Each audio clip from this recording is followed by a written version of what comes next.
Nous allons continuer donc l'enseignement. Nous sommes en train d'enseigner sur le concept de la délivrance. La vraie délivrance biblique. Alléluia. Donc, nous sommes déjà à la 4e partie, c'est ça? Donc, j'espère que jusqu'ici, on commence à comprendre ce que la Bible appelle délivrance. Amen. Donc, 2 Timothée 3, 15. Dès ton enfance, tu connais les saintes lettres qui peuvent te rendre sage à salut par la foi en Jésus-Christ. Verset 16.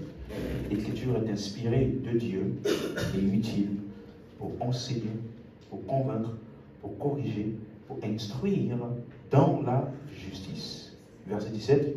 Afin que l'homme de Dieu soit accompli et propre à toute bonne œuvre. Amen. Donc, les Écritures doivent être étudiées. Parce que c'est ça la base de nos convictions. Toi et moi, nous devons étudier les Écritures, les analyser en détail. Pas juste lire de manière occasionnelle. Nous devons lire tout le temps, étudier tout le temps. Parce que c'est ça la base et le socle de notre vie chrétienne. Il n'y a pas une vie chrétienne efficace sans une compréhension des Écritures. Il n'y a pas de vie chrétienne efficace sans une compréhension claire des Écritures. Voilà pourquoi l'apôtre Paul dit à Timothée dans 2 Timothée 2, verset 15. Rappelez-vous que Timothée, ce n'est pas un nouveau converti. Amen. Donc, il dit, efforce-toi. D'autres versions dit, étudie. De te présenter devant Dieu comme un homme approuvé, un ouvrier qui n'a point à rougir, qui dispense droitement la parole de vérité. Donc, dispenser droitement ou correctement la parole de vérité demande un effort. Tu dois t'efforcer. Le mot efforce-toi, c'est le mot grec spoudazo, qui veut dire diligence. Travailler dur. De la même manière que tu te lèves tous les matins, tu vas travailler, tu t'emploies. De la même manière, tu dois travailler dur pour comprendre les Écritures. Est-ce que tu suis? J'ai dit dimanche dernier, il n'y a pas de futur glorieux pour un chrétien paresseux. Ce n'est pas possible. Christ a tout accompli. Maintenant, notre responsabilité est d'investiguer les Écritures afin de comprendre ce qu'il a accompli pour nous. Donc, les efforts, ce n'est pas pour être juste. Les efforts, ce n'est pas pour être saint. Les efforts, ce n'est pas pour être sauvé. Mais bien au contraire, les efforts, c'est pour comprendre le salut qu'on a reçu. Les efforts, c'est pour comprendre notre nature de sainteté et comment opérer dans ça. Quelqu'un comprend? Efforce-toi. Donc tu dois étudier en contexte, en détail, en prêtant attention aux détails. Tu dois être capable de situer chaque mot, chaque texte dans son contexte. Il y a trop de croyants aujourd'hui. Souvent, je parle même encore cette semaine avec certaines personnes et ils mentionnent des versets comme ça. Hors de leur contexte, sans savoir pourquoi l'auteur disait ce qu'il a dit. Parce que tu as envie de dire quelque chose, tu sors le verset comme ça et tu penses que c'est aussi simple. Si je prenais, toi, dans notre conversation, on discute par exemple par message, je prends un message hors de son contexte que toi tu as dit, est-ce que ça va te plaire? Non. Mais nous le faisons souvent avec la Bible. Vous suivez? Il faut lire en détail. Et c'est pour ça que nous venons à l'église, pour connaître Jésus. Alléluia. Donc c'est pour cela que il faut étudier donc le contenu, le contexte, la grammaire, afin de comprendre l'application des textes. Vous savez que si tu lis les romans de l'époque, moi je rappelle quand on était à l'école, on lisait souvent certaines œuvres littéraires des années 1800, 1700, 1900 et autres. Et juste à cette époque-là, qui est juste 100 ans ou moins en arrière, notre professeur de français, il devait souvent nous expliquer les expressions qui étaient dedans, parce que c'était plus d'actualité. Il y a certaines expressions qui ne veulent plus rien dire aujourd'hui. À combien plus forte raison la Bible? Donc, il y a une grammaire qui est utilisée, il y a des expressions, il y a des mots qui doivent toujours être mis dans leur contexte afin de savoir l'application à donner à un texte. Lui, c'est ceci. La Bible ne nécessite pas que tu puisses l'appliquer à ta manière. Les Écritures sont déjà interprétées et appliquées. Toi, ta mission, c'est de comprendre ce qu'elle dit et de l'appliquer comme elle dit de l'appliquer. Quelqu'un me disait une fois, oh, je disais, Jésus a tout accompli. Il est mort pour nos péchés, afin que nous soyons justice de Dieu. C'est ce que la Bible dit.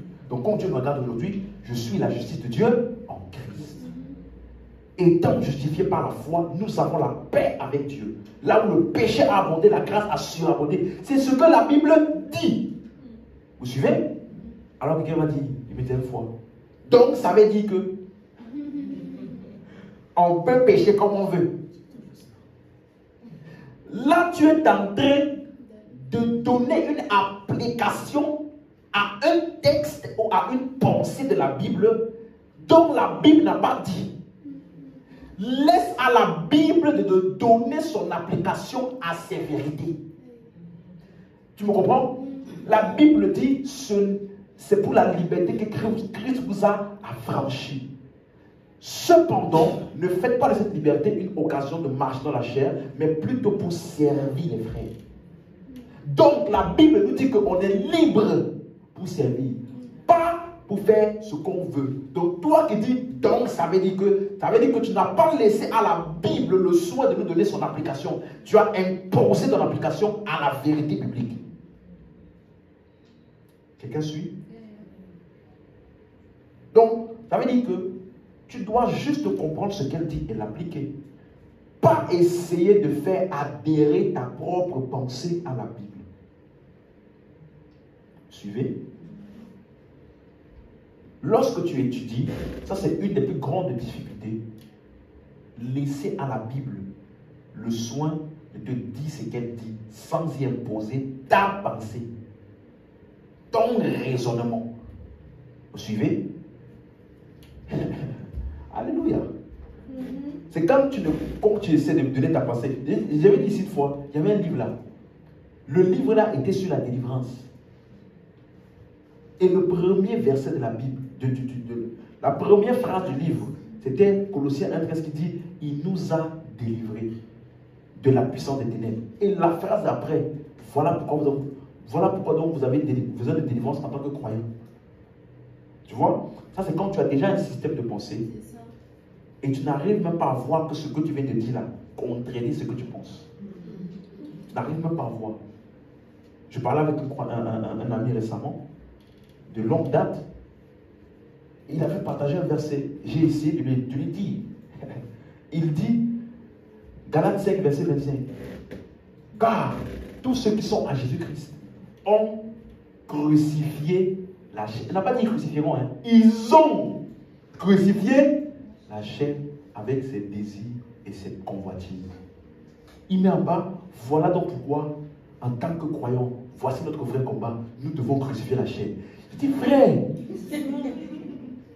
comment tu peux donner ce verset et cette interprétation-là? On dit, ils ont crucifié la chair. Toi, tu dis, voilà pourquoi nous devons donc crucifier.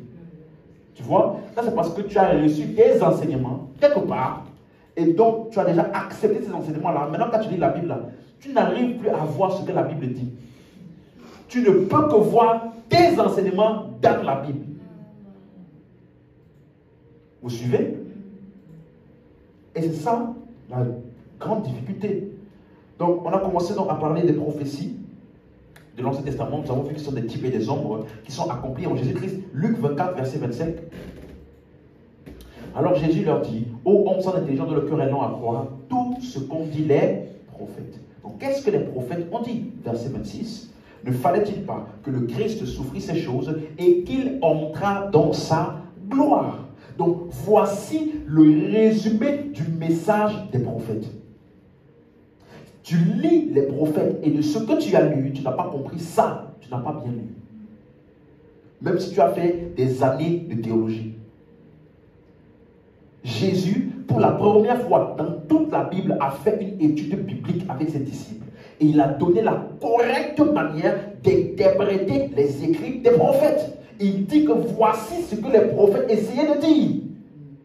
Qu'il fallait que le Christ souffrisse ces choses et qu'il entrait dans sa gloire. Donc le message de Malachie c'est ça, le message de Daniel c'est ça, le message de Jérémie c'est ça. Il n'y a pas un autre message. Et verset 27 il dit, commençons par Moïse et par tous les prophètes. Il leur expliqua donc toutes les écritures ce qui le concerne. Donc toutes les écritures leur concernent qui? Jésus. Est-ce que c'est clair pour quelqu'un? Jésus n'a pas expliqué tout. Il a expliqué tout ce qui le concernait. Quelqu'un a compris ça? Ils ont dit beaucoup de choses, hein? Mais Jésus s'est restreint à ce qui le concernait. Parce que les Écritures nous permettent de connaître Jésus. Si tu suis, dis Amen. Amen. Ça là, suis-moi, c'est la base de la vie chrétienne. Dès que tu n'as pas compris ça, lis tous les livres, les plans bibliques que tu veux. Tu es à côté. Parce que ces gens à qui Jésus parlait étaient des juifs, nés juifs, grandis juifs, avec les Écritures, ils connaissaient les Écritures. Mais ils ont eu besoin qu'on leur explique que ce que les prophètes disaient dans les Écritures là concernait Christ. Ça veut dire que ce n'est pas ce qu'on voit à première vue. Sinon, on n'aurait pas besoin de t'expliquer. Si c'était visible pour tous et évident, tout le monde aurait lu et compris. Mais ici, Jésus leur a expliqué, et pour la première fois, verset 44, regardez. Verset 44. Puis il leur dit, c'est là ce que je vous disais lorsque j'étais encore avec vous, qu'il fallait que s'accomplisse tout ce qui est écrit de moi. Moi, c'est qui? Jésus. Où? Dans la loi de Moïse, dans les psaumes. Qu'est-ce qui s'est passé? Verset 45. Alors, il ouvrit l'esprit ou l'intelligence afin qu'ils comprissent les Écritures. Donc, tant que tu n'as pas compris que les Écritures parlent de Jésus-Christ, tu ne vas jamais comprendre. Tu vas connaître l'histoire des manteaux, tu vas connaître l'histoire de la rivière, tu vas connaître l'histoire des malédictions générationnelles, tu vas connaître comment ouvrir le ciel, tu vas connaître le secret d'Élie et son bâton, le secret de... Tu vas connaître tout ça, mais tu ne vas jamais comprendre ce que les Écritures essaient de communiquer. Pourquoi? Parce que ces personnes, le mot ouvrir est un mot grec qui veut dire quelque chose qui s'ouvre pour la première fois. Donc, leur intellect, ils lisaient ça tous les jours. Ils avaient même des écoles, comme Paul au pied de Gamaliel, des pharisiens, des docteurs de la loi. Eux-mêmes, on les appelait les scribes. C'est ceux-là qui écrivaient, parce qu'à l'époque, il n'y avait pas d'imprimante. Hein? Donc, ils écrivaient les Écritures. Ils connaissaient ça à la lettre. Donc, connaître les versets bibliques ne veut pas dire que tu connais la Bible. Réciter beaucoup de versets ne veut pas dire que tu comprends. Tu suis? C'est la compréhension que tu as des Écritures qui forment le fondement de la vie chrétienne et à quel point tu es propre à toute bonne œuvre. Il a ouvert l'esprit pour qu'il comprisse. Le mot comprendre ici, c'est un mot grec souniemi qui veut dire rassembler tout ensemble.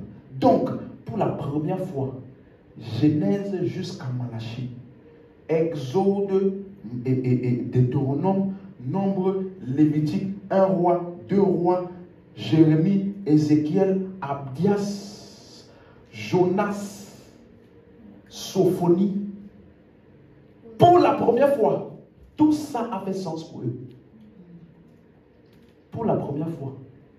Pourtant, c'était des anciens de la Bible qui connaissaient ça depuis longtemps, depuis la naissance. Quand est-ce qu'ils ont compris? Le jour où Jésus leur a expliqué que ça parlait de lui. Donc, dès qu'on ne t'a pas encore expliqué le message de la Bible, tu ne vas jamais comprendre. N'importe qui pourra te prêcher n'importe quoi et tu vas avaler. Quelqu'un me suit? Jésus a parcouru toute la Bible avec eux et à chaque livre, il leur a expliqué les choses qui le concernaient. Donc, toute vraie étude biblique consiste à connaître les choses concernant Jésus. Pas ton travail, pas ta maison, pas ton business, pas toi. Les choses qui concernent Jésus. Donc, on étudie les Écritures pour connaître Jésus. Et en le trouvant lui, nous nous découvrons nous-mêmes en lui. C'est pour cela que quand tu vas lire Éphésiens 3, Paul, il te montre que les Écritures sont déjà interprétées. Tu vois, notre problème, c'est qu'on essaye d'être différent. On essaye d'amener une nouvelle compréhension. On essaye de sonner différent. Mais il n'y a aucune nouvelle révélation. La révélation est déjà écrite, ce sont les épîtres. Dieu a révélé la vérité aux apôtres et ils l'ont mise sous forme écrite afin que nous puissions la comprendre. Donc, personne n'a une révélation personnelle. Dis à ton voisin, personne n'a une révélation personnelle. La révélation a déjà été écrite. Vous voyez? C'est-à-dire, non, j'ai le réma. Vous avez entendu ça? J'ai reçu un réma. Un réma. Pendant que je disais ça là, il y a un réma qui est venu. Frère. Pour eux, réma, ça veut dire une révélation personnelle de la parole, c'est ça? Si tu dis ça devant un vrai érudit biblique, il va rigoler de toi. Parce que réma ne veut pas dire révélation. Nulle part. Et qui me disait une fois, toi tu as le logos. Moi, j'ai le réma. Mais si on t'explique bien, logos et réma, suis-moi, veut dire la même chose. C'est juste la conjugaison ou l'application qui diffère. Ça veut dire exactement la même chose. Dans la Bible, il n'y a que 2 mots grecs qui sont traduits par révélation. Apocalypsis et phanérosis. Jamais réma. Vous suivez? Donc, il a dit, non, j'ai aucune personne. Réma là, ça veut simplement dire des paroles qui ont été prononcées. Donc, pendant que je parle là, j'ai fait de faire réma.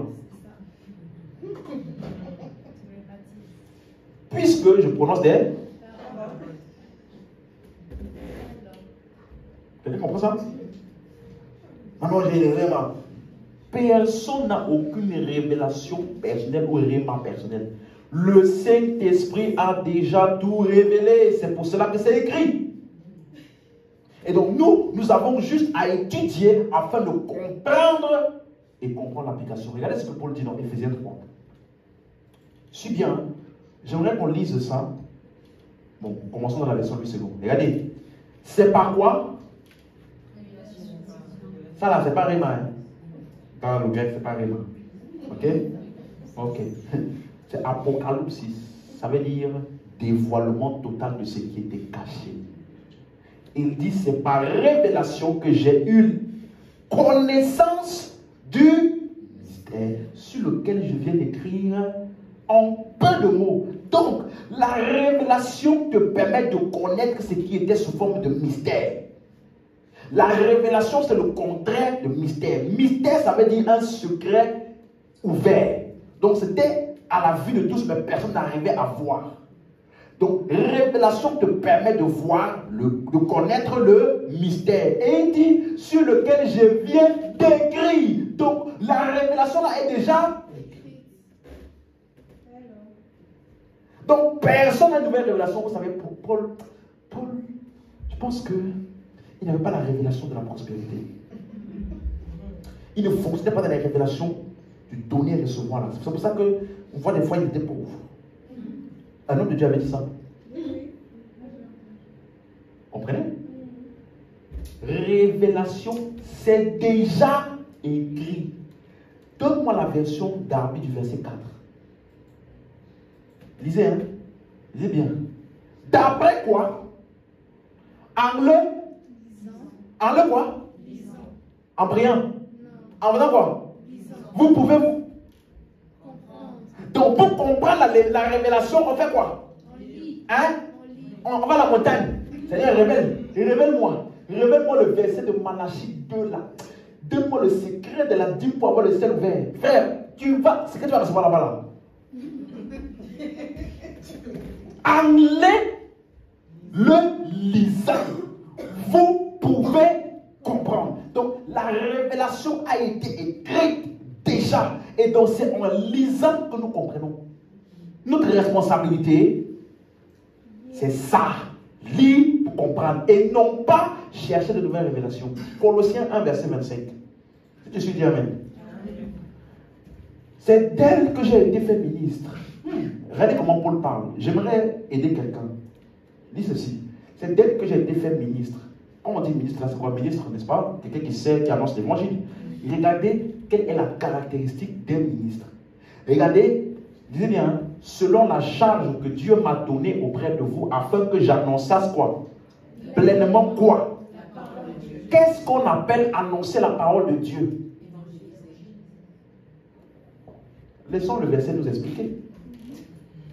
Parce que quelqu'un qui dit je suis ministre, Dieu m'a envoyé vers vous pour vous annoncer la parole de Dieu. Qu'est-ce qu'il appelle parole de Dieu? Si tu ne fais pas ce qu'il va dire par la suite là, tu n'annonces ni la parole de Dieu, tu n'es ni ministre. J'ai été fait ministre pour annoncer la parole de Dieu. Quelle est la parole de Dieu qui est censée annoncer? Verset 26. Suis bien. Dis-moi le mystère caché de tout temps et de tout âge, mais révélé maintenant à ses saints.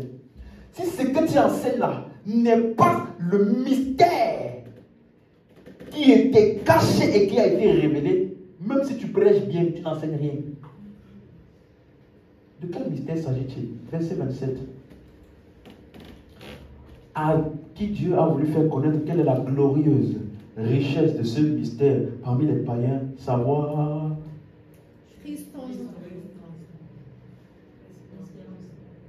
l'espérance de la suite. C'est lui. Afin que j'annonce la parole de Dieu. C'est lui que nous. Lui là. C'est qui? Et Christ là c'est quoi? Donc si ton ministère consiste à enseigner les finances, tu t'es trompé de ministère. Si ça consiste à bâtir le leadership, tu t'es trompé de ministère. Annoncer la parole de Dieu, c'est annoncer le mystère qui était caché et qui est maintenant révélé, à savoir Christ. Donc, qui était caché depuis l'Ancien Testament? Christ. Donc quand tu vas lire l'Ancien Testament, tu ne vas pas voir Christ là-bas. Mais ça parle de qui? Quelqu'un a compris? Quand tu vas lire l'histoire d'Adam et Ève, tu ne vas pas voir Jésus-Christ là-bas. Mais ça parle de qui?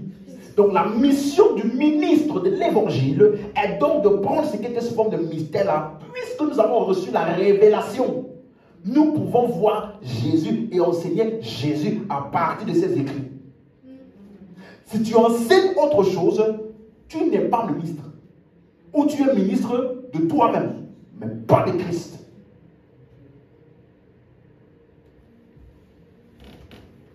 Jésus n'a jamais appelé personne pour te faire devenir riche.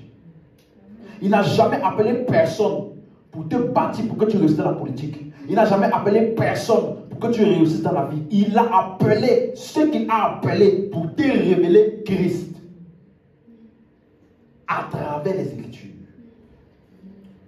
Amen. Donc le mystère caché là, il n'est plus caché. Il a été révélé et écrit dans les épîtres. C'est clair? Donc si tu lis les épîtres, tu vas comprendre Christ dans l'Ancien Testament. Je reprends ça. Si tu lis les épîtres, tu vas comprendre Christ dans l'Ancien Testament. Il n'y a pas de nouvelle interprétation. Me suivez? Ou qui est le Goliath de ta vie? Qui est le Goliath de ta vie? Ce n'est pas, on n'a pas besoin des épîtres. Donc nous, on ne s'attend pas dessus. Tu as compris? Donne-moi la main. Donc, nous sommes en train de... Abdias 1, verset 17. nous sommes sur le sujet de la délivrance. Alléluia. Donc, on va chasser beaucoup de démons. Ce soir, on va briser les malédictions. Hein? Pourquoi vous dites non? C'est ça qui est, quand on dit délivrance, c'est ça qui est dans la tête des gens. Mais, donc, on a déjà vu pris le temps d'étudier ça. On a vu que cette prophétie parle de les souffrances de Christ et la gloire qui devait s'en suivre. Et donc, dans le Nouveau Testament, on voit que cette prophétie a été accomplie. Voilà pourquoi dans 1 Pierre chapitre 1 verset 10, 1 Pierre 1 verset 10, les prophètes qui ont prophétisé, touchant la grâce qui vous était réservée, ont fait de ce salut l'objet de leurs recherches et de leurs investigations. Donc les prophètes, ils ont prophétisé concernant une grâce qui nous était réservée. Ils appellent ça le salut. Vous suivez maintenant? Verset 11. Et voulant sonder l'époque et les circonstances marquées par l'Esprit de Christ qui était en eux et qui attestait d'avance. Donc, quand il prophétisait là, qu'est-ce que ça attestait? Les souffrances de Christ et la gloire dont elle serait. Donc, les prophéties des prophètes parlaient de quoi? Souffrance de Christ et la gloire dont elle serait.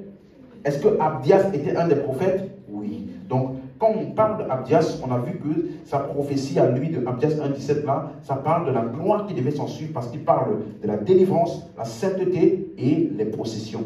Amen.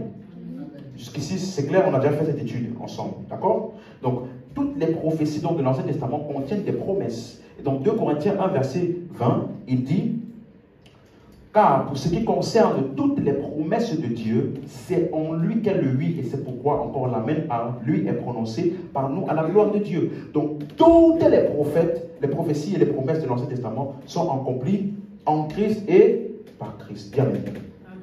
Donc, on va donc étudier comment cela a été accompli par Christ. Donc, pour revenir à la prophétie d'Abdias, Abdias 1, 17, verset dernier. Sur la montagne de Sion, il y aura délivrance. Et elle sera sainte.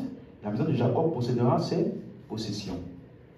Donc, on a étudié, on a vu que délivrance, ce n'est pas une activité, mais ça parle plutôt de l'état des personnes qui sont dans Sion. Et on a vu que Sion, c'est en Christ, c'est l'Église. Donc, ceux qui sont à Sion, ce sont des personnes délivrées. Tu n'as pas besoin de délivrance si tu es à Sion. Parce que si tu es à Sion, c'est parce que tu as été délivré. En fait, c'est la délivrance qui t'a fait entrer à Sion. Amen. Regardez dans Colossiens 1, verset 13. Il nous a délivrés. Hein? C'est écrit, il nous délivrera? Il nous délivre. Il nous passé, présent ou futur. Donc, il nous a délivrés de la puissance des ténèbres et nous a transportés dans le royaume du Fils de son amour. Est-ce que vous voyez que ceux qui sont dans le royaume, c'est ceux qui ont été, c'est la délivrance qu'ils ont expérimentée qui les a fait entrer dans le. Donc tu ne peux pas maintenant entrer dans le royaume et chercher la délivrance. Ça veut dire que tu n'as pas compris dans quel royaume tu as été introduit. Alléluia. Est-ce que c'est clair? Donc on ne vient pas dans le royaume pour chercher la délivrance. Le mot délivrance, délivrer, c'est le mot grec roumai, qui veut dire délivrer pour soi-même. C'est-à-dire que ce qui a été délivré devient maintenant la possession du libérateur. Est-ce que c'est clair? Donc, ce n'est pas une délivrance où tu es indépendant. Tu as maintenant une relation avec le libérateur. Donc, Colossiens 1,13 là nous fait comprendre que nous avons été délivrés de la puissance des ténèbres vers Christ. C'est clair? Donc, c'est l'œuvre de la rédemption qui est notre délivrance.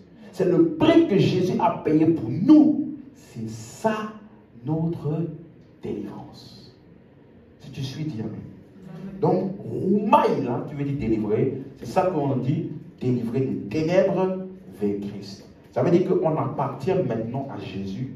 Nous sommes en Christ. C'est ça la délivrance. tu ne peux pas être en Christ et chercher la délivrance. Non, tu n'as pas compris. C'est la délivrance là qui a fait de toi en Christ. Amen. Donc aujourd'hui, je vais voir un mot avec vous. S'il vous plaît, soyez attentifs. Romains 8, verset 2. C'est le mot affranchi. On a vu délivrer. Vous vous rappelez? Romaï, Apalasso. On s'appelle Aphésis, qui parle de rémission des péchés. Là, je vais voir un mot aujourd'hui avec vous. Affranchi. Aïe, aïe, aïe. En effet, la loi de l'esprit de vie en Jésus-Christ m'a affranchi de la loi du péché et de la mort. Encore une fois, c'est au passé. Tu as remarqué? Donc, ce mot-là est utilisé dans un verset très populaire qu'il faut que j'interprète avec vous. Jean 8, 32. Vous connaîtrez là? Et la vérité vous? Ok. Disons ça. Bon, on a déjà lu. Vous connaîtrez la vérité et la vérité vous affranchira. Mais la vérité ici, ce n'est pas une information. Ce n'est pas une expérience. Ce n'est pas un fait. La vérité ici est une personne.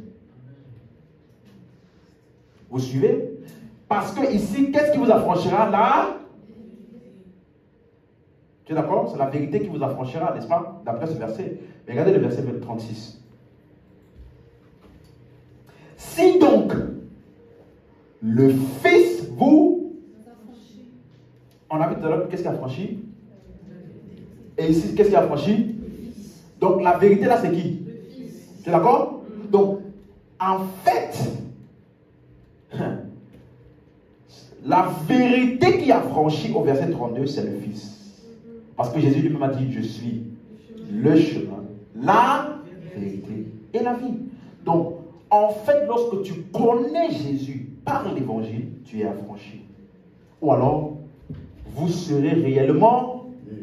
Donc, lorsque tu as connu Jésus par l'évangile, tu as été affranchi.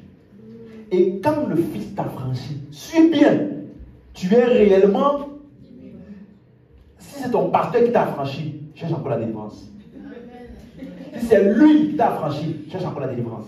Mais si c'est le Fils qui t'a franchi, tu es réellement. Alléluia.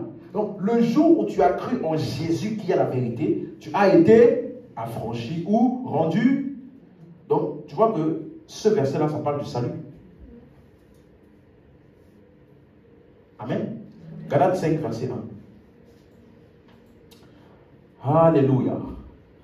C'est pour, regardez à chaque fois dans quelle conjugaison ça a été conjugué, le verbe affranchi. C'est pour la liberté que Christ nous affranchira. Demeurez donc ferme, hein? Nous a affranchis. Donc c'est où? Donc, tu vois, j'ai essayé d'étudier tous les mots qui parlent des délivrances là. Je n'ai pas encore vu des mots qui parlent de délivrance au présent ou au futur.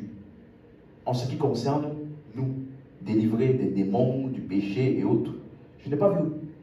Quand on parle que nous sommes affranchis, que nous sommes délivrés, c'est au passé. Donc comment ça se fait qu'il y ait des experts de la délivrance qui sont populaires? La faute à qui? Chrétiens. Parce que nous sommes paresseux nous-mêmes des fois pour lire. Quelqu'un comprend ça? Donc, affranchi, c'est le mot grec eleuthéro. E-L-E-U-T-H-E-R-O-O. Ça veut dire libération totale. Délivrance totale. Donc, la délivrance ou l'affranchissement, écoute-moi, n'est pas un processus. Ça s'est produit une fois pour toutes et c'est total. En tout cas, c'est le Fils qui t'a affranchi. Si c'est ton pasteur, c'est à toi de voir avec lui. Si c'est le Fils qui t'a affranchi, c'est total et c'est une fois pour toutes. Voilà pourquoi c'est conjugué au passé. Nous avons été affranchis. Donc aujourd'hui, je vais voir rapidement. On va commencer et on va terminer dimanche. Les trois choses desquelles nous avons été délivrés ou affranchis. Pas les trois choses, mais trois choses. Il y en a plus, mais voilà. 3 points, 3 choses desquelles nous avons été délivrés. Tu es prêt? Première chose, revenons dans Jean 8, 32. Jean 8, 32. Nous avons été affranchis ou délivrés du péché. Premier point. Très, très, très important. Et si tu avais des problèmes avec condamnation, accusation, pensée de découragement, pensée de indignité, disqualification devant Dieu, sois attentif. Regarde ce qu'il dit ici. Vous connaîtrez la vérité et la vérité vous affranchira, n'est-ce pas? Beaucoup de gens lisent ça, ils ne comprennent même pas de quoi il parlait, ni de quel affranchissement. Verset 33, regardez ce qu'il dit.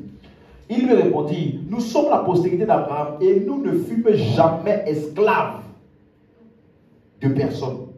Donc quand on parle d'affranchissement, c'est parce que tu es esclave de quelqu'un ou de quelque chose, n'est-ce pas? Ok. Comment dis-tu vous deviendrez libre, n'est-ce pas? Verset 34. En vérité, je vous le dis. Leur répliqua Jésus, quiconque se livre est esclave du... Donc de quel affranchissement parlait-il? Hein? Devenir libre de quoi? Parce qu'il dit esclave du... Est-ce que c'est clair? Verset 35. Or, l'esclave ne demeure pas toujours dans la maison, le Fils y demeure toujours. 36. Si donc le Fils vous affranchit, vous serez réellement libre de quoi? D'après le contexte. De quoi? Donc, ça veut dire que si c'est le Fils qui t'a libéré, qui t'a affranchi, tu es affranchi et libéré du péché. Est-ce que c'est clair? Donc, c'est pour cela qu'on avait lu au début la loi de l'esprit de vie dans Romains 8, verset 2. La loi de l'esprit de vie en Jésus-Christ nous a affranchis de la loi du péché et de la mort. Donc, ça veut dire que quand on dit qu'une personne est libérée du péché, est-ce que ça veut dire qu'elle ne péchera plus?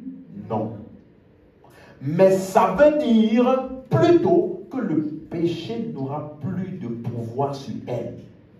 En d'autres mots, le péché ne pourra plus exercer de punition ou de châtiment sur cette personne. Tu as compris? Le péché ne pourra plus exercer d'accusation, de condamnation, de châtiment sur cette personne parce qu'elle a été libérée du péché.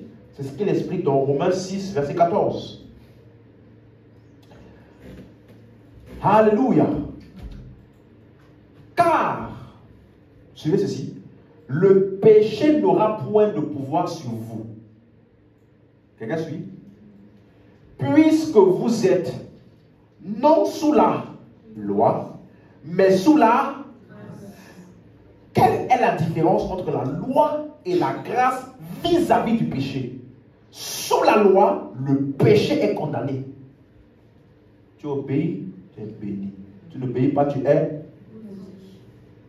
La femme attrapée en flagrant délit d'adultère, elle a été... On allait faire quoi? On allait là. Donc, sous la loi, le péché est condamné. Mais sous la grâce, il n'y a plus aucune condamnation. Dis amen, dis amen. Donc, le péché ne peut plus nous condamner ou nous accuser. Tu ne peux plus être puni pour un péché. Ça là, c'est devant la justice divine. Je précise, devant la justice divine. Si tu vas voler, on t'attrape, tu vas aller en...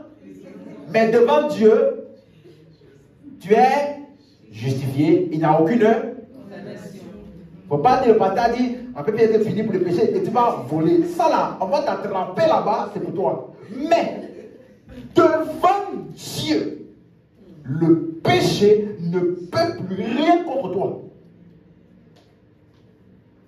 Ça, c'est l'affranchissement que nous avons en Jésus-Christ. Ça veut dire que tu ne peux plus te sentir indigne devant Dieu à cause d'une action que tu as faite. Pourquoi? Parce que Jésus, par son sacrifice, t'a affranchi du péché. Il a enlevé au péché cette capacité de te séparer de Dieu. Voilà pourquoi les gens qui prennent souvent Ésaïe 59. Non, la main de l'Éternel n'est pas courte pour agir, ni son oreille trop dure pour entendre. Mais ce sont vos péchés qui vous cachent la face de Dieu. Ils ont 2000 ans de retard. Parce que le péché n'a plus de pouvoir, n'a plus de capacité de me séparer de mon Dieu. Parce que je ne suis plus sous la loi, mais sous la grâce. Donc, celui qui m'applique les paroles de la loi, il a 2000 ans de retard, j'ai été affranchi. Tu vois quand il parle comme ça là, il y a toujours quelqu'un quelque part. Donc, ça veut dire que... il y a toujours... Donc, ça veut dire que laisse d'abord le temps, ça veut dire que essaye de comprendre ce que je te dis maintenant. Le péché ne peut plus te séparer de Dieu. Tu as été affranchi du péché. Regardez verset 18. Alléluia. Ayant été affranchi du... Vous êtes devenus esclaves de la... Tu vois? Donc, avant de dire, donc ça veut dire que laisse-moi lire le contexte. Donc, vous voyez que c'est ce que j'ai expliqué quand je parlais de Roumaï. C'est délivrer d'un lieu vers un autre. Quelqu'un comprend? Donc, verset 22, il dit la même chose, verset 22. Mais, maintenant, étant affranchi du quoi? D'ailleurs, moi je suis affranchi du péché. Le péché ne peut plus rien contre moi. Vous voyez? Étant affranchi du péché et devenu esclave de Dieu, vous avez pour fruit la sainteté et pour faire la vie éternelle. Donc, même chose. Affranchi de pour devenir esclave de. Donc, tout chrétien est affranchi du péché. Et le péché ne peut plus rien contre toi. Tu as compris? Mais ce n'est pas une libération ou une délivrance comme un oiseau qui est dans une cage. On l'ouvre, il vole ses ailes. Non, tu es délivré d'eux pour devenir esclave d'eux. Dis-moi amen. Tu vois, affranchi du péché, esclave de la justice, délivré de la puissance des ténèbres vers le royaume de son Fils. Est-ce que c'est clair? Donc, nous sommes libérés d'eux et libérés pour. Vous avez compris? Il y a une destination. Il doit avoir une destination. Libéré de quelque part vers quelque part. Donc, dans notre premier point, nous voyons clairement que nous sommes libérés du péché vers la justice. Or, suis-moi, quand il dit que vous êtes devenu esclave de la justice, ne commence pas à t'imaginer que c'est pour essayer d'être juste. Non, il t'a libéré du péché sans ta contribution. Il a fait de toi un esclave de la justice sans ta contribution. C'est ce que tu es. Voilà pourquoi au verset 23, il t'explique la justice là.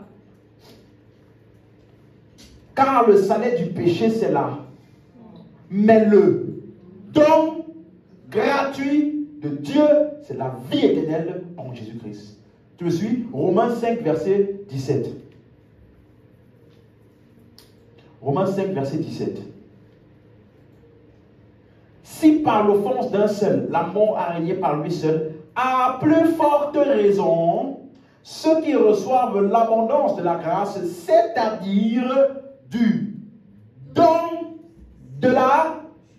Donc, nous sommes devenus esclaves de la justice, mais la justice là est un don gratuit, inconditionnel. Alléluia. Donc, on n'est pas libéré du péché pour faire ce qu'on veut. Non, ce n'est pas ce genre de liberté là que nous avons reçu.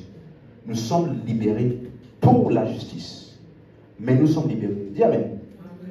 Un autre point très important pour que vous compreniez que cette histoire de délivrance, libérée là, n'a pas commencé aujourd'hui. Jean 8, 36. Revenons. Je vais te donner. Des fois, Jésus est marrant. Regarde. Si donc le Fils vous a franchi, vous serez réellement. Pourquoi il dit réellement? Ça veut dire qu'avant là, il y avait des semblants de liberté. Il y avait des tentatives de liberté. Par autre chose que le Fils. Et il dit que si tu veux la vraie liberté, le vrai affranchissement du péché, c'est par le Fils. Pourquoi il dit réellement? Le mot réellement est utilisé en contraste avec ce qui n'est pas réel. Ce qui est fictif, factice. C'est le mot ontos, O-N-T-O-S. Ontos en grec. Ça veut dire ce qui est réel contrairement à ce qui est imaginaire et fictif. Un exemple. 1 Timothée 5, verset 3. Lisez bien l'exemple qu'il va donner ici. Regardez ceci. Honore les quoi? Qui sont? Les veuves qui sont véritablement. Donc ça veut dire que parmi les veuves là, il y a celles qui sont véritablement et celles qui ne sont pas véritablement. Quelqu'un comprend ça? Verset 5. On va voir. Celle qui est véritablement veuve et qui est demeurée dans l'isolement met son espérance en Dieu et persévère nuit et jour dans les supplications et les prières. Voilà les caractéristiques de celle qui est véritablement veuve. Donc, pourquoi il dit véritablement, ça ne veut pas dire celle qui a perdu son mari. Il y a d'autres conditions supplémentaires qu'il expose ici. Est-ce que tu suis? Donc ça veut dire qu'il fait une distinction entre la vraie veuve et celle qui n'est pas véritablement veuve. Donc c'est pour faire le distinguo entre celles qui ont perdu leur mari avec les vraies veuves qui, elles, en plus de ça, demeurent dans l'isolement, mettent leur espérance en Dieu, persévèrent nuit et jour dans les supplications et les prières. Si tu suis, dis Amen. Verset 6. Mais, quand on dit mais là, il va expliquer l'autre type, qui n'est pas véritablement veuve là. Elles ont perdu leur mari, mais elle vit dans les plaisirs. Elle est morte quoi que vivante. Vous suivez maintenant? Quelqu'un suit? Ça, c'est quelqu'un qui n'est pas véritablement veuve. Verset 16. Si quelque fidèle, homme ou femme, a des veuves, regardez bien la distinction. Si quelque fidèle ou homme ou femme a des veuves, ça veut dire que parmi le peuple là, s'il y a des veuves, si quelqu'un d'entre nous a des veuves, qu'il les assiste. Et que l'église n'en soit point chargée. Afin qu'elle puisse assister celles qui sont véritablement. Donc l'église a la mission de soutenir qui? Celles qui sont véritablement. Si tu es veuve, mais tu jouis des plaisirs de la vie, tout ça là, c'est toi et toi. Amen. C'est la Bible, hein? Ok. Donc, ça veut dire qu'il y a des veuves qui ne sont pas considérées comme veuves, même si elles ont perdu leur mari. C'est clair? Véritablement. Donc, comme Jésus dit donc, si le Fils vous a franchi, vous serez réellement libre. Donc, Jésus est en train de dire ici qu'il y a un type d'affranchissement qui n'est pas le véritable affranchissement. Donc, ce n'est pas tout type de délivrance qui est une véritable délivrance. Ce n'est pas parce qu'on t'a mis dans une salle, on a tourné sur toi, on a dit tout type de choses que tu es délivré. La seule véritable délivrance du péché que nous avons, c'est le don de la justice en Jésus-Christ. Quelqu'un a suivi? Donc c'est pour ça qu'il y a certaines religions ou croyances qui enseignent la moralité. Aime ton prochain. Fais à l'autre ce que tu aimerais qu'on te fasse. Sois doux. Ça là, ce n'est pas la véritable délivrance. Parce que ces gens qui disent ça, des fois, ils ne croient même pas en Jésus. Donc, ils ne sont pas réellement libres. Donc, cela veut dire que malgré que Malgré leur bonne moralité, le péché peut toujours exercer son châtiment sur eux. S'ils meurent sans la connaissance de Christ, ils vont en enfer. Est-ce que c'est clair? Donc, nous qui sommes en Christ, nous sommes réellement libres parce que le Fils nous a affranchis. Par son sacrifice, nous avons cru, donc nous sommes réellement libres. Le péché ne peut plus rien contre nous, il ne peut plus exercer son châtiment, sa punition sur nous. 1 Jean chapitre 2, verset 1. Quelqu'un suit? Mes petits enfants, je vous écris ces choses afin que vous ne péchiez point. Dis amen à ça. Amen. Donc nous là, on enseigne, on dit, c'est pour que tu ne pêches point. Mais, si quelqu'un a péché, nous avons un avocat auprès du Père, Jésus-Christ, le juste. C'est clair? Jésus-Christ, le juste. Donc, verset 2, il est lui-même une victime expiatoire pour nos péchés, non seulement pour les nôtres, mais aussi pour ceux du monde entier. Donc, victime expiatoire ou propitiation, ça parle de la satisfaction de la justice divine.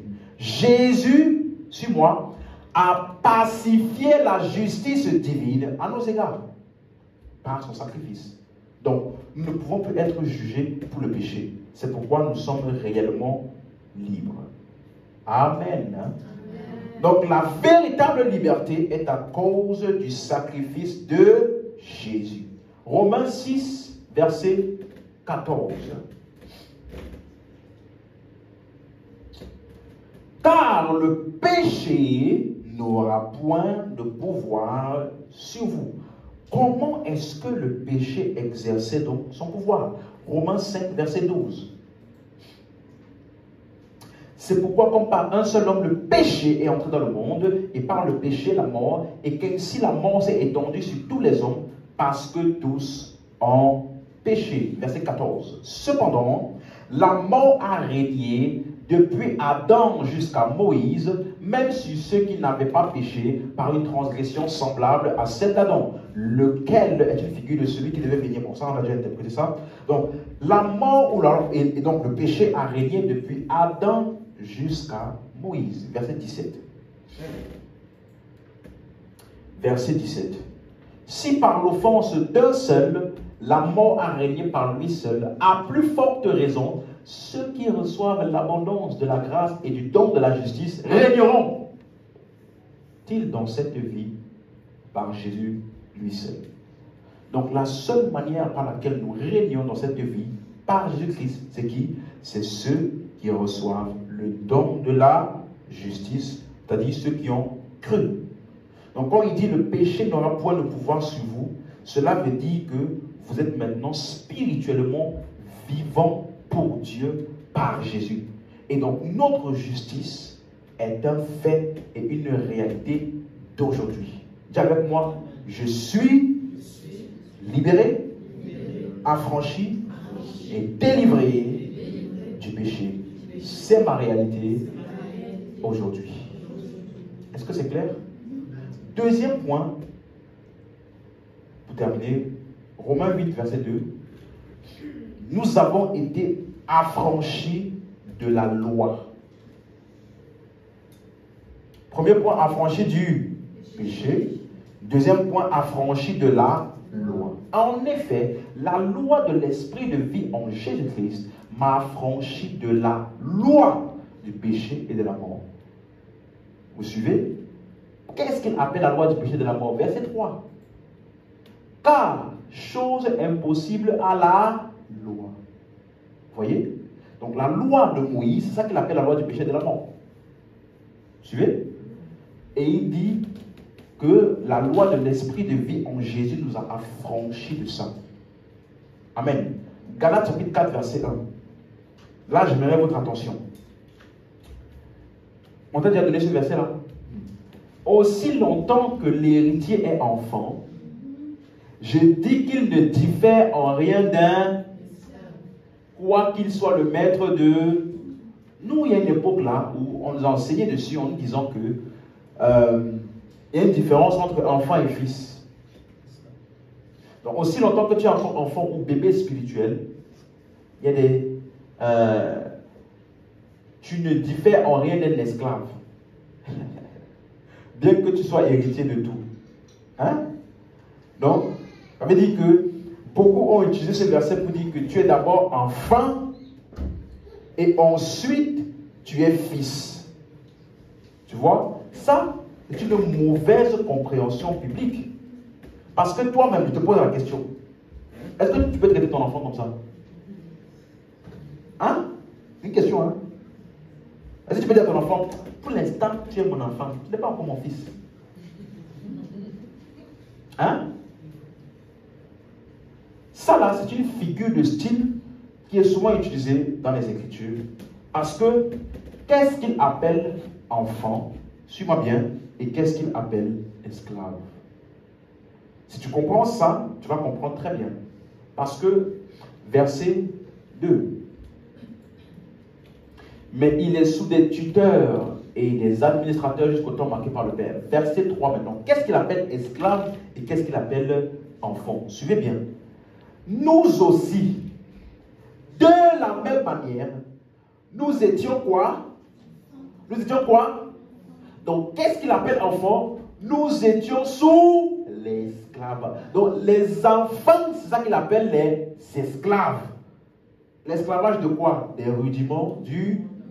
Donc, on va voir qu'est-ce qu'il appelle les rudiments du monde. Mais jusqu'ici, tu es d'accord? L'enfant, c'est celui qu'il appelle esclave des rudiments du monde. Verset 4.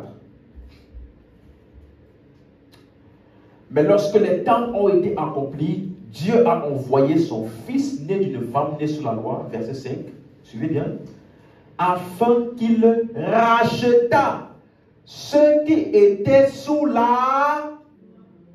Donc ceux qui étaient enfants et qui étaient esclaves des rudiments du monde, en fait ils étaient sous quoi? Sous la... Parce que le mot racheter est un mot grec qui veut dire payer un prix pour la libération. Donc, ils ont été libérés de la loi ou de l'esclavage de la loi et des rudiments du monde. C'est ça qu'il appelle le rudiment du monde, la loi. Donc, ce qu'il appelle enfants, c'est qui? Ceux qui sont sous la loi. Ça ne parle pas de la puissance spirituelle. Ça parle de ceux qui sont sous la loi et qui ont été rachetés par Christ afin que nous reçussions quoi? L'adoption. D'autres versions disent l'adoption de fils. Donc, ceux qui étaient sous la loi, c'est eux qu'il appelle les enfants. Et ceux qui sont en Christ, c'est eux qu'il appelle les fils. Vous suivez? La preuve, verset 6. Parce que vous êtes quoi? Dieu a envoyé dans nos cœurs l'esprit de son, lequel crie. Tu vois? Si il disait que fils, là, ça veut dire ceux qui sont matures. Donc Dieu a envoyé son esprit seulement pour ceux qui sont matures. Nous qui ne sommes pas matures, là, on n'a pas l'esprit, quoi. Vous suivez? Non. Dieu a envoyé son esprit parce que nous sommes tous fils de Dieu. Alléluia. Donc, nous sommes rachetés de la loi pour devenir quoi? Fils. Même chose. Affranchis du péché vers la justice. Rachetés de la loi pour devenir fils. À chaque fois, c'est de quelque part vers quelque part. Verset 7. Ainsi, puisque tu es fils, n'est-ce pas? Tu n'es plus, mais tu es fils. Et si tu es fils, tu es aussi héritier. C'est clair maintenant? Donc, esclave, enfant, c'est quoi? Sous la loi. Fils, c'est ce que nous sommes devenus par Christ. Et nous sommes donc héritiers. Amen. 1 Timothée 1, verset 9. 1 Timothée 1, verset 9. Sachant bien que la loi n'est pas faite pour le... Il y a beaucoup de gens qui ne connaissent pas ce verset-là. La loi, là, ce n'est pas fait pour le juste. Le juste, c'est qui? Celui qui a cru en Jésus. La loi n'est pas pour le juste. Suivez maintenant? Quelqu'un m'avait dit une fois, oui, parce que je parlais de la grâce. Un homme de Dieu, il m'a dit, oui, franchement, je comprends la grâce, tout ça. Mais à l'église, là, il y a des gens qui sont trop têtus. Donc voilà pourquoi on leur donne un peu la loi. On leur donne un peu la loi pour les cadrer. La loi n'est pas pour le juste. Vous suivez? Mais pour les méchants, les rebelles, les impies, les pécheurs, les irréligieux, les profanes, les parricides, les meurtriers. Tout ça là, ce n'est pas le juste. Hein? Vous suivez? Le juste là, il peut commettre un acte rebelle. Mais il n'est pas un rebelle. C'est un juste. Qui a oublié qui il est. Verset 10. Les impudiques, les infâmes, les voleurs, les menteurs, les parjus et tout ce qui est contraire à la saine doctrine. Verset 11. Conformément à l'évangile de la gloire de Dieu, bienheureux, évangile qui m'a été confié. Donc la loi n'est pas pour ceux qui sont en Christ, car ils ont été affranchis de la loi. Est-ce que c'est clair? Donc le mot grec roumai, qui veut dire délivrance, ce mot traite du ravisseur, celui de qui nous étions captifs. Et donc si tu veux comprendre à quel point ta délivrance est totale, il faut que tu regardes qu'est-ce qui s'est passé pour le ravisseur. Tu sauras à quel point tu es délivré. Donc qu'est-ce qui s'est passé pour le péché, hein, et qu'est-ce qui s'est passé pour la loi? Commençons par le péché. 2 Corinthiens 5, verset 21. Alléluia. Celui qui n'a point connu le péché, il a fait devenir péché pour nous, afin que nous devenions en lui justice de Dieu. Donc Jésus est devenu péché pour nous, non pas juste une offrande pour le péché.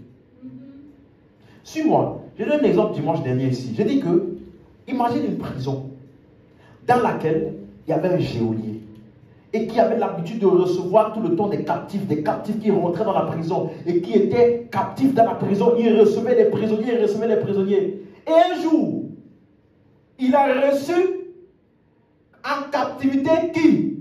Jésus. Parce que Jésus est devenu aussi péché. Il ne savait pas qu'il venait de recevoir la solution de la libération dedans.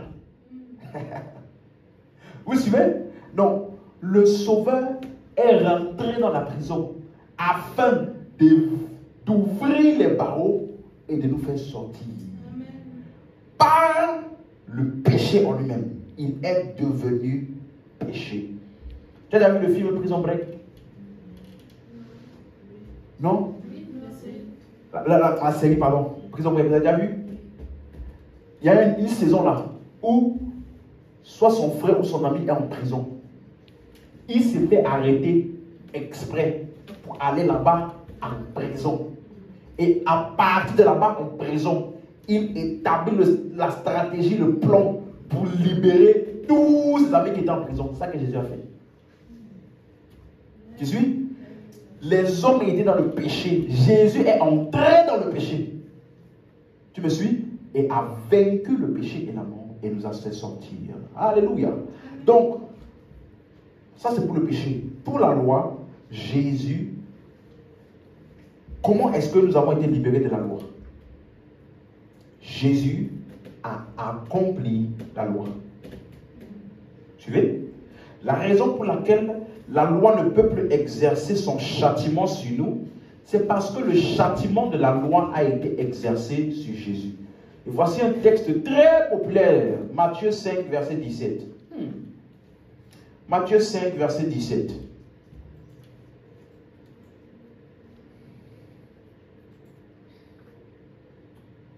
Alléluia.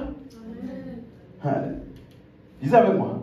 Ne croyez pas que je suis venu pour abolir la loi ou les prophètes. On t'a déjà donné ce verset. Hein? Oui. Je suis venu non pour abolir, mais pour abolir. Les gens lisent ce verset, pas comme c'est écrit. Hein. Voici comment ils lisent ça. Je suis venu non pas pour abolir, mais pour que vous accomplissiez. C'est comme ça qu'eux lisent, n'est-ce pas? Parce que pour eux, Jésus est venu non pour abolir, mais pour accomplir. Donc c'est voilà pourquoi nous, on ne doit pas abolir, on doit accomplir la loi. Est-ce qu'on a dit pour que vous accomplissiez? Hein? Non. Qui accomplit? Lui. Quelqu'un suit? Verset 18. Car je vous le dis en vérité, tant que le ciel et la terre ne passeront point, il ne disparaîtra pas de la loi un seul iota ou un seul trait de lettre jusqu'à ce que tout soit arrivé. D'autres versions disent tout soit accompli. Donc, Jésus est venu pour accomplir la loi. Il a accompli la loi. Amen. Maintenant qu'il a accompli la loi, qu'est-ce qu'il en est? Puisqu'il a dit, je suis non pas pour abolir, mais pour accomplir. Donc, dès qu'il a accompli là, qu'est-ce qu'on fait maintenant? Romains 10, verset 4. Car Christ est la fin de la loi. Vous avez compris? Je suis venu non pour abolir, mais pour accomplir. Maintenant que j'ai accompli là, c'est fini. Donc si toi tu essaies d'accomplir la loi, tu n'as pas compris ce que Jésus a fait pour toi. Le mot fin est le mot grec qui veut dire accomplissement ou acquitter une dette. Donc lorsque Jésus disait qu'il est venu accomplir la loi, il voulait dire que toutes les dettes et les manquements qui sont pris en compte par la loi à notre rencontre seront accomplis par lui. Donc tous les jugements, les châtiments qui peuvent venir à notre rencontre à cause des péchés, Jésus l'a pris. Vous suivez? Donc, quelqu'un me demandait une fois, est-ce que Jésus a accompli tous les 612 lois là? J'ai dit non. Non. Parce que même dans la loi, personne n'accomplissait les 612 lois. Dans la même loi là, il y avait aussi une échappatoire. Une fois par an, ramène ton bouc. Donc je te donne une loi, je sais très bien que tu ne vas pas accomplir. Donc, au cas où tu n'accomplis pas, ramène un bouc ou un agneau qui va être sacrifié pour toi. Et qui va te garantir le pardon, couvrir tes péchés là pendant 1 an. Vous suivez? Donc, qu'est-ce que Jésus a fait? Il a pris donc tous les châtiments de la loi sur lui. Toutes les punitions que la loi pouvait infliger, il a pris ça sur lui. C'est dans ça qu'il a accompli la loi. Vous suivez? Parce que lui-même, la loi ne l'a jamais condamné. Donc c'est par substitution qu'il a accompli la loi. Donc il voulait dire, je vais prendre votre place afin que toutes les exigences de la loi, je puisse les accomplir pour vous. C'est ça qu'il voulait dire, accomplir la loi. Et c'est exactement ça qu'il a fait. Toutes les exigences de la justice de la loi, Jésus les a accomplies. Romains 8, verset 1. On commence par là. Alléluia. Il n'y a donc maintenant aucune condamnation pour ceux qui sont en Jésus. Pourquoi il dit ça? Vous voyez, j'invite chez vous, lisez Romains 7. Il parle de celui qui vit avec la mentalité de la loi. Et beaucoup de personnes aujourd'hui utilisent ça pour dire que Paul est dans le péché. Paul avait programmé le péché. Quelqu'un comprend ça? Dans tout un passage, tu ne verras pas le mot Christ. Dans tout le chapitre là. Le péché qui habite en moi. Le péché qui est dans mes membres. Le péché, je vais faire ce que je ne fais pas. Et ce que je veux faire, je ne le fais pas. Ce que je ne veux pas faire, c'est ça que je fais. Parce que je trouve dans mes membres une loi qui est supérieure à la loi de mon entendement. Et le péché qui habite en moi est fort. Il parle avec la conscience de quelqu'un qui est conscient de la loi. Il t'explique que c'est impossible pour toi de vivre au-dessus du péché parce que la loi te focalise sur toi. Mais il dit maintenant, grâce soit rendue à Dieu, parce qu'il n'y a donc maintenant aucune condamnation, plus pour le péché qui habite en moi. Là maintenant, il a introduit quelqu'un, ceux qui sont où? Donc, en Jésus, là, c'est l'échappatoire à la loi. Donc, si tu te focalises sur toi, tes capacités, tes performances, tu ne pourras jamais vivre au-dessus. Mais si tu te focalises sur Christ et son œuvre, tu domines sur le péché. C'est ce qu'il va bien expliquer. Donc, il n'y a donc maintenant aucune condamnation pour ceux qui sont en... C'est clair? Verset 2. Pourquoi? Car la loi de l'esprit de vie en Jésus-Christ m'a affranchi de la loi du péché et de la mort. Verset 3. Il va t'expliquer comment est-ce que Jésus a fait pour nous affranchir. Car chose impossible à la loi. Parce que la chair la rendait sans force, Dieu, qu'est-ce qu'il a fait? Il a condamné le péché dans la chair en envoyant à cause du péché son propre Fils dans une chair semblable à celle du... Donc Jésus, qu'est-ce qu'il a fait? Alors qu'est-ce que Dieu a fait? Il a envoyé Jésus dans le péché qui était la condition des hommes qui étaient sous la loi. Et qu'est-ce qui s'est passé? Verset 4. Et cela, afin que la justice de la loi fût accomplie où? C'est écrit par nous ou en nous? Donc ça a été accompli par qui? Et c'est accompli où?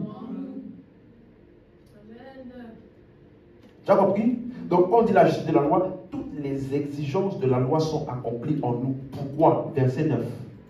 Pourquoi? Pour vous, vous ne vivez pas selon la chair, mais selon l'esprit. Si l'esprit de Dieu habite en vous, si quelqu'un n'a pas l'esprit de Christ, il ne lui appartient pas. Verset 10. Si Christ est où? En vous. Donc, Christ est l'accomplissement de la loi. Et Christ est où? Voilà pourquoi donc la justice de la loi est accomplie où? Vous comprenez? Parce que Christ qui a accompli la loi est venu habiter où? En nous. Donc quand tu lis Jésus-Christ crucifié, glorifié et habitant dans le croyant, c'est ça la conséquence de l'accomplissement de chaque exigence de la loi. La mort de Jésus a satisfait toutes les exigences de la loi. Luc 24, verset 27. Alléluia. Alors Jésus leur dit: ô hommes sans intelligence dont le cœur est lent à croire tout ce qu'ont dit les prophètes. Verset 26. Ne fallait-il pas que le Christ souffrit ces choses et qu'il entrât dans sa gloire? Donc il parle ici de sa mort, de sa résurrection, de son ensevelissement et de sa résurrection. Et il dit que c'est ça qui est l'accomplissement de ce que les prophètes ont dit. Donc rappelez-vous, quand il disait dans Matthieu 5, verset 18, il a dit qu'il devait accomplir tout même au iota près de la loi. Vous allez comprendre? Voilà pourquoi maintenant verset 44. Verset 44. Puis il leur dit: c'est là ce que je vous disais lorsque j'étais encore avec vous, qu'il fallait que s'accomplisse tout ce qui est écrit de moi dans la loi de Moïse, dans les prophètes et dans les psaumes. Donc par sa mort, son ensevelissement et sa résurrection, il a accompli les exigences de la loi. Donc qu'est-ce que Jésus a fait à la loi? Il l'a accompli. Voilà pourquoi nous aujourd'hui, nous sommes affranchis et du péché et de la loi. Amen. Amen. 1 Corinthiens 15, 56 pour terminer. 1 Corinthiens 15, 56. L'aiguillon de la mort, c'est le péché. Suis-moi, suis-moi, suis-moi. La puissance du péché, c'est la loi. Et si nous sommes affranchis de la loi, le péché n'a plus de puissance. Le mot puissance, c'est le mot grec dunamis, qui veut dire habilité. Habilité, puissance. Donc nous avons été délivrés de ça. Alléluia. On peut se lever. Déclare avec moi: j'ai été affranchi du péché, de la loi. Le péché ne peut plus exercer son pouvoir, son châtiment sur moi. La loi ne peut plus me condamner. Car j'ai été affranchi par le Fils.